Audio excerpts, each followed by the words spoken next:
High voltage BJP নেতাদের অংশগ্রহণ সত্ত্বেও মোটেও জমল না রামনবমীর মিছিল। রাজ্যে শান্তিপূর্ণভাবে রামনবমী পালন বুঝিয়ে দিল বাংলায় নেই সাম্প্রদায়িকতার স্থান।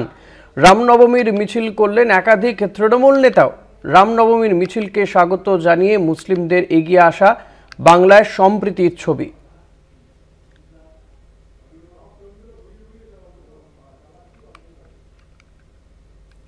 রাজ্যে রামনবমীর মিছিল করলেন একাধিক তৃণমূল নেতা, পাশাপাশি মিছিল করলেন বিজেপি নেতা নেত্রীরাও।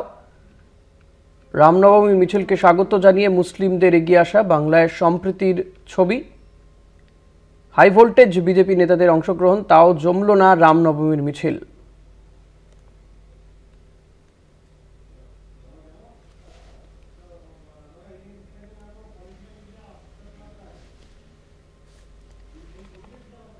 এই নিয়ে আমরা বিস্তারিত কথা বলবো।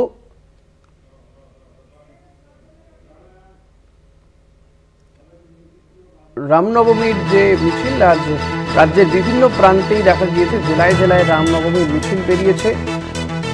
বিজেপি নেতারা তাদের নেতৃত্বেই মূলত এই মিছিল দেখা গিয়েছে। তবে বেশ কিছু জায়গাতে তৃণমূল নেতা নেত্রীদেরকেও দেখা গেছে এই মিছিলে অংশগ্রহণ করতে।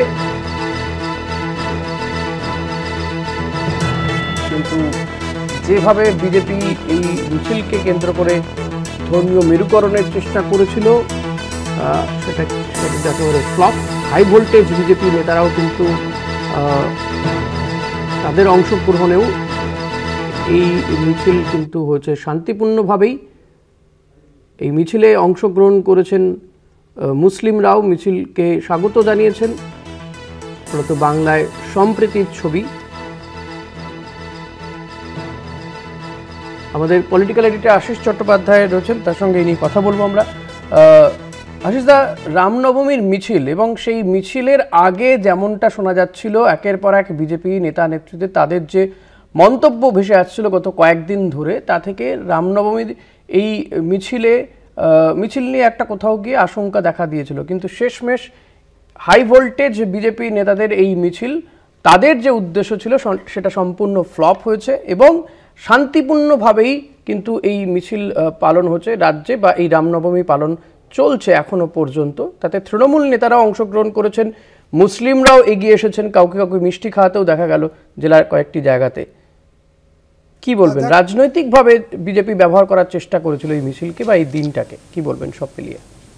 দেখো ঋষি, এখন আমার ঘড়িতে 6:30 বেজে গেছে।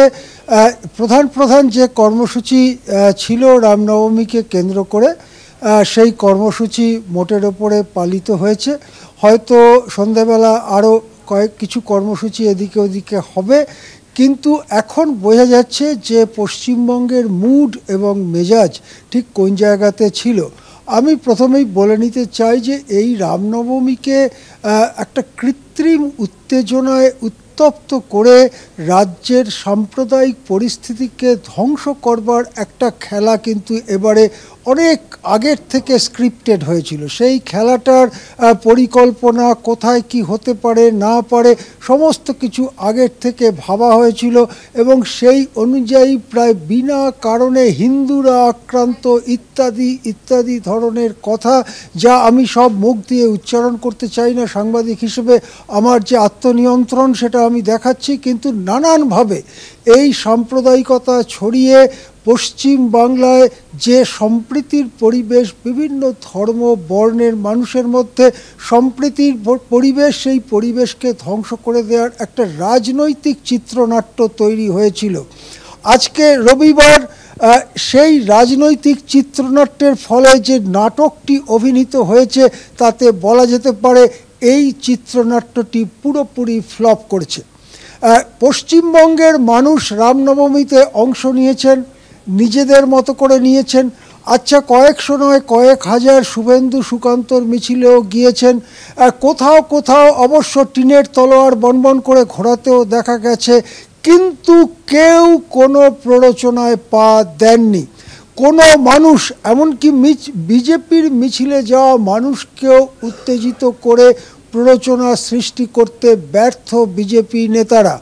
আমরা দেখতে পাচ্ছি অপূর্ব ছবি, যেখানে রামনবমীর মিছিল এগিয়ে চলেছে। আমি অনুরোধ করব সেই ছবিও একটু দেখাতে। এই যে দেখানো হচ্ছে মুসলিম ভাইয়েরা সন্দেশ খাওয়াচ্ছেন, বাতাসা খাওয়াচ্ছেন রামনবমীর মিছিলে অংশগ্রহণকারী মানুষের। আমরা বলবো এই বাংলাকেই তো আমরা চিনি, এই বাংলাকে কেন্দ্র করেই তো কবিগুরু লিখেছিলেন আমার সোনার বাংলা আমি তোমায় ভালোবাসি। এই বাংলাকেই আমরা চিরকাল চিনেছি।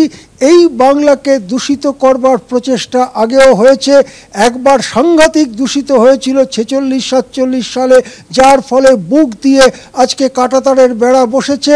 সেই বাংলাকে আবার দূষিত করার যে চেষ্টা শুরু হয়েছে, তার অন্যতম ধাপ ছিল আজকে 2025 সালের রামনবমী।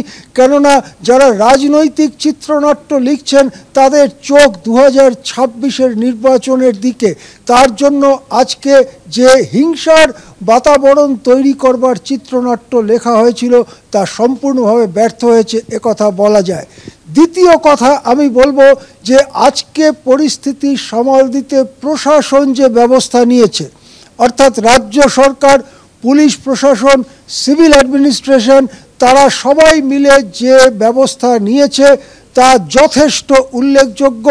এবং যে সমস্ত জায়গাগুলোতে কিছুটা সেন্সিটিভ বলে ধরা হয়, যেখানে এর আগে কিছুটা সমস্যার ইতিহাস রয়েছে, সেই জায়গাগুলোকে একেবারে স্যানিটাইজ করে একেবারে সেখানে পুলিশ এবং সাদা পোশাকে গোয়েন্দা বাহিনী সবাইকে মোতায়েন করে সেই জায়গাগুলোকে রক্ষা করার মতো ব্যবস্থা করা হয়েছিল। আমার কাছে সাংবাদিক হিসেবে এই খবর রয়েছে যে ঈদের যে উৎসব ইত্যাদি, সেই ঈদের উৎসব অনেক জায়গাতেই 7 দিন 8 দিন আরও বেশি দিন চলে, কিন্তু যেহেতু রবিবার রামনবমী, সেই জন্য প্রশাসন ঈদের উৎসব পালনকারীদের 5 তারিখে অনুরোধ করেছে যে আপনারা প্যান্ডেল খুলে নিন বা আপনাদের উৎসব বন্ধ করুন, তা না হলে এই যে রামনবমী কালকে রয়েছে তারা এখান দিয়ে মিছিল করে গেলে সেখানে একটা পরিস্থিতি তৈরি হতে পারে।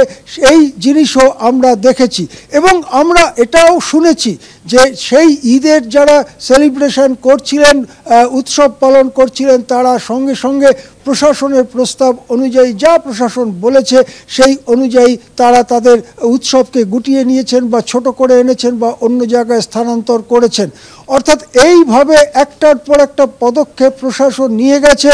যে প্রশাসনের পিছনে ছিল বঙ্গবাসী, পশ্চিম বাংলার সাধারণ মানুষ কিন্তু তার পিছনে না থাকলে প্রশাসন একা খুব বেশি কিছু করতে পারে না।